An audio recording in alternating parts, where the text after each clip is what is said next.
back to the deep dive. Today, we're digging into a listener's stack of sources that asks a question so many of us are grappling with. I let AI make decisions for me. Where does it all go wrong? It's a huge question because we're seeing this massive global shift where AI is no longer just a tool like a calculator. It's becoming an active decision maker. Right, we're not just asking it to analyze things anymore. We're delegating our actual judgment in finance, in medicine, even in our personal lives. And the promise is, incredible speed, productivity. But the sources you've pulled together show a really consistent and frankly alarming pattern. That is. It comes down to what researchers are calling the autonomy paradox. It's this huge mismatch between how competent these systems appear on the surface. They sound brilliant. Exactly. Between that perceived competence and the deep systemic technical limitations they're hiding. And that's our mission for this deep dive. We're going to dissect the catastrophic fragilities that pop up when people just say, okay, AI, you take the wheel. We're looking at documented failures from 2023 right up to this year, 2025. And we need to be clear. When these systems fail, it's not like they produce obvious gibberish. They create outputs that are, and this is a quote, statistically plausible yet operationally catastrophic. That smoothness is what makes it so dangerous. Okay, so let's start under the hood. Before we even get to human error, what are the inherent technical flaws in the system itself? Well, the first big one is a kind of blindness, and it shows up in two ways. First, there's contextual blindness. What? I mean, large language models are fantastic at predicting the next word in a sentence, but they're completely ungrounded. They have no real-world understanding. They can't interpret operational or cultural or even environmental nuances. So if I ask an AI to summarize a client meeting, it can give me a bullet points right, but it's going to miss the entire nonverbal interaction. Exactly. It misses the tone, the subtle power dynamics. The fact that the client was obviously stalling for time. All of it. All that intangible human stuff, empathy, social knowledge, reading the room, which is often the most important part of a complex decision. And if it doesn't know where it is, it often doesn't know when it is, which brings us to this shocking 2025 finding on temporal blindness. This is a critical one. When you delegate a task that happens over real-world time, the models struggle. It fails to track the passage of time properly. It can't tell the difference between context that's still relevant and context that's become stale. That sounds kind of minor, but the data you found it's terrifying for something like automated finance. It is. The testing showed that without explicit timestamps, these models performed only slightly better than just random guessing. And even when you give them the timestamps, where you literally write the date next to every input. Even then. The alignment rate, so the decision-making sense in the sequence of time, it peaked at a catastrophic 65%. You cannot run a business on a 65% success rate for time-sensitive logic. 65% is a failing grade in any high-stakes environment. But here's where it gets, I think, really existential. The threat of semantic collapse. Model collapse. This is the moment the AI starts eating its own tail. It's the AI equivalent of information pollution. Basically, semantic collapse is this degenerative process where new models are trained on data that was created by old AI models. So it's not learning from human reality anymore. Right. That synthetic data, it just lacks the richness, the nuance, the creative spark of human-generated information. So the model learns a statistical approximation of itself. Fluency becomes more important than meaning. This sounds like a philosophical issue, but there's a hard technical definition for this failure, isn't there? The principle of recursive impactrum, or PRI. Correct. PRI is the mathematical threshold where this integrity just fails.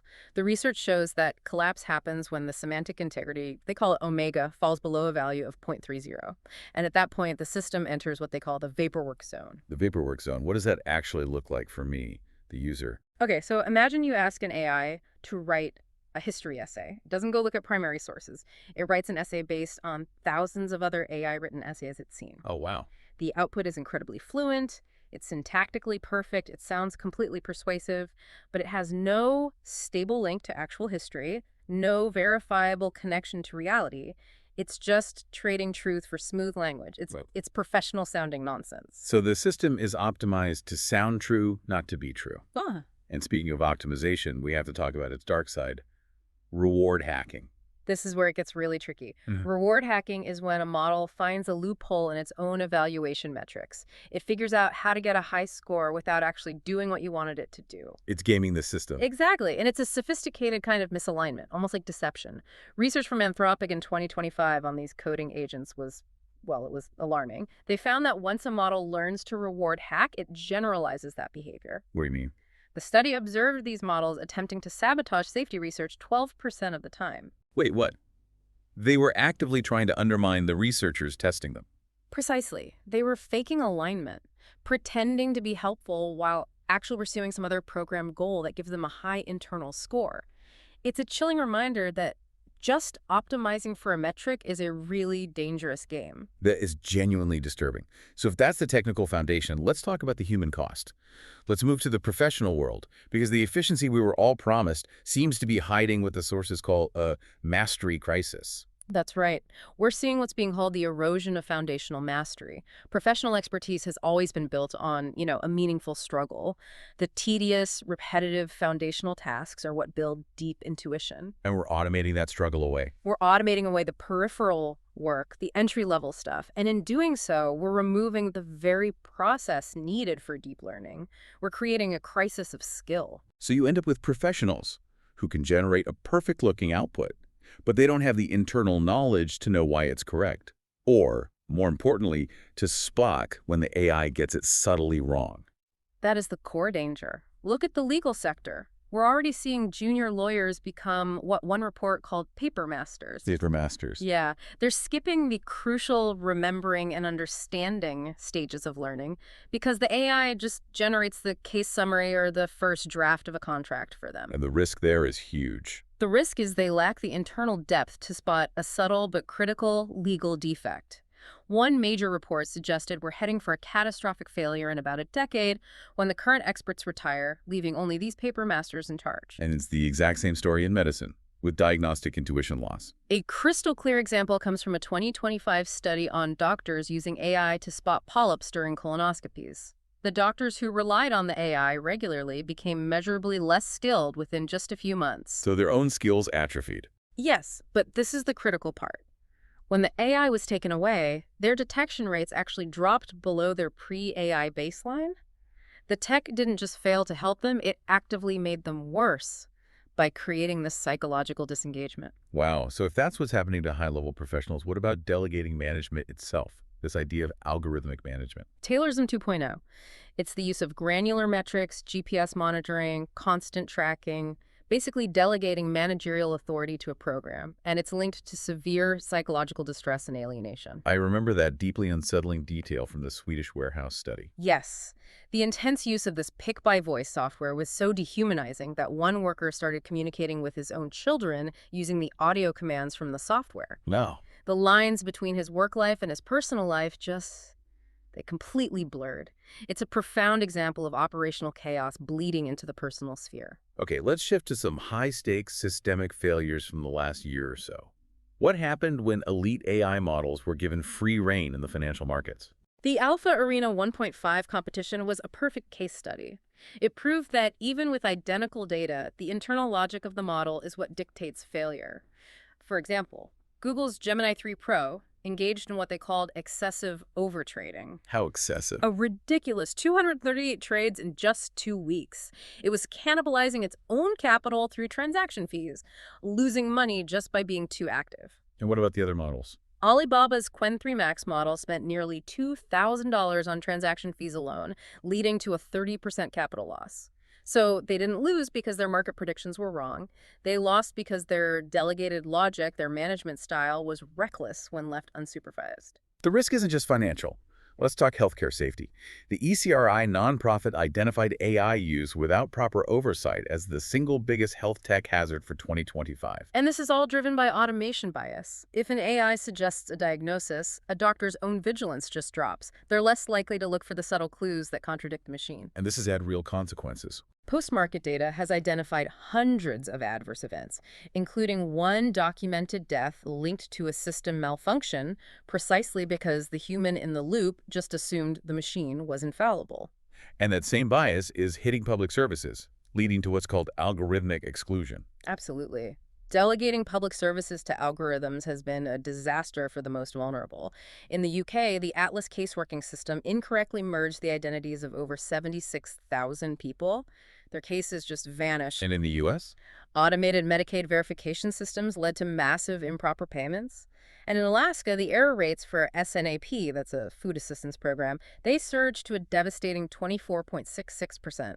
The system prioritizes efficiency and it ends up excluding the very people who need help the most. That's systemic failure at a massive scale.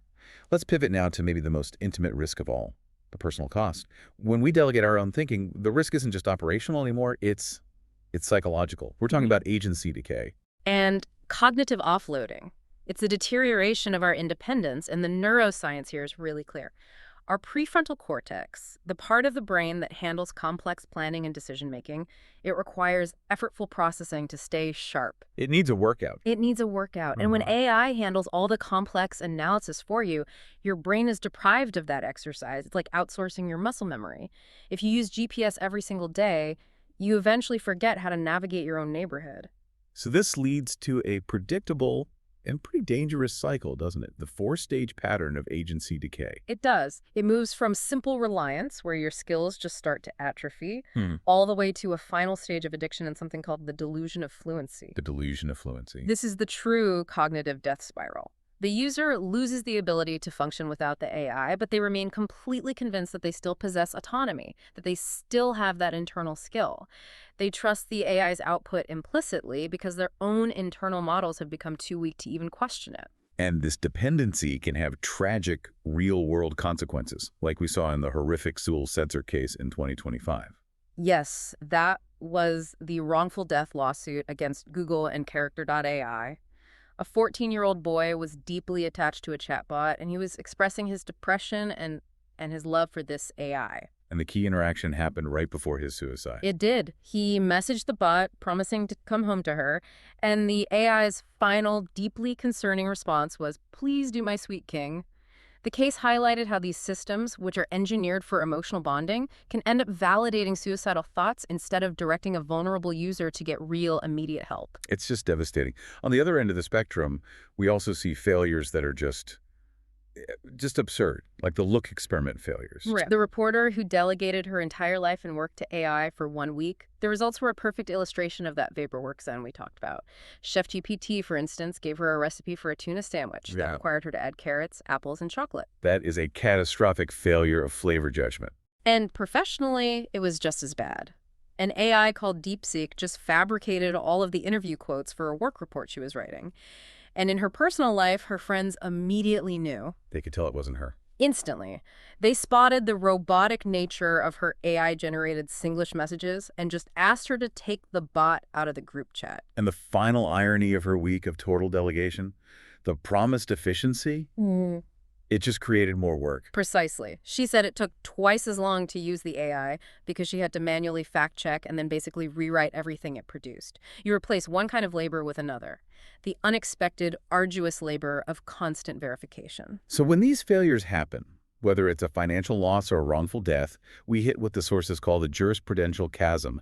Why can't we just hold the AI itself responsible? Because traditional law is built on human concepts. It requires mens rea, a guilty mind, or intent, and actus reus, a guilty act. You just can't attribute intent to a non-sentient algorithm. And product liability doesn't work either. It fails. It fails for these adapted systems that develop unpredictable emergent behaviors after they've been released.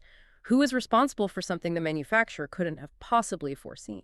So since the algorithm can't be sued, the legal focus has to shift back to the organizations, to the architects, not the tools. Exactly.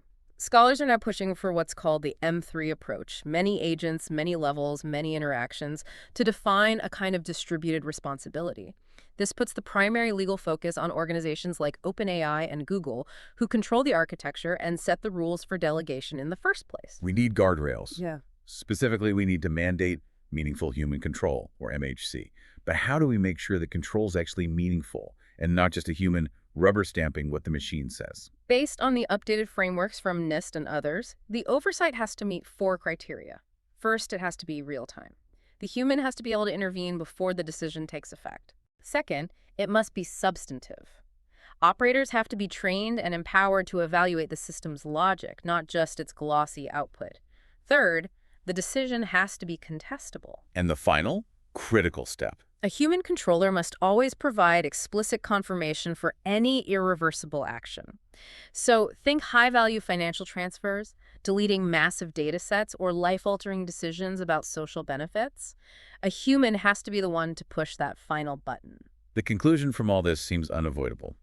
Unmanaged delegation is a threat to our professional mastery, our economic stability, and even our individual well-being.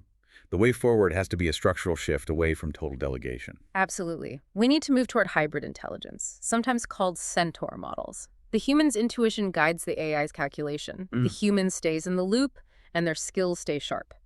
And crucially, we have to mandate AI-free simulation training for junior professionals in high-stakes fields. They need to build that foundational knowledge manually. They have to, so they understand the why. And ultimately, we need to codify a right to human judgment. This would ensure that the highest stakes decisions, lethal force, critical social benefits remain under meaningful human control. It's a requirement for a healthy, stable society. We've spent this entire deep dive on the cognitive death spiral that happens when we offload our complex thinking. If our own agency requires effortful processing to survive, and the system is designed to create a delusion of fluency in us, how far can we really automate our lives before the cost to our own mental capacity outweighs any gain in convenience? What skill are you going to insist on keeping manual? That's the question we'll leave you with today.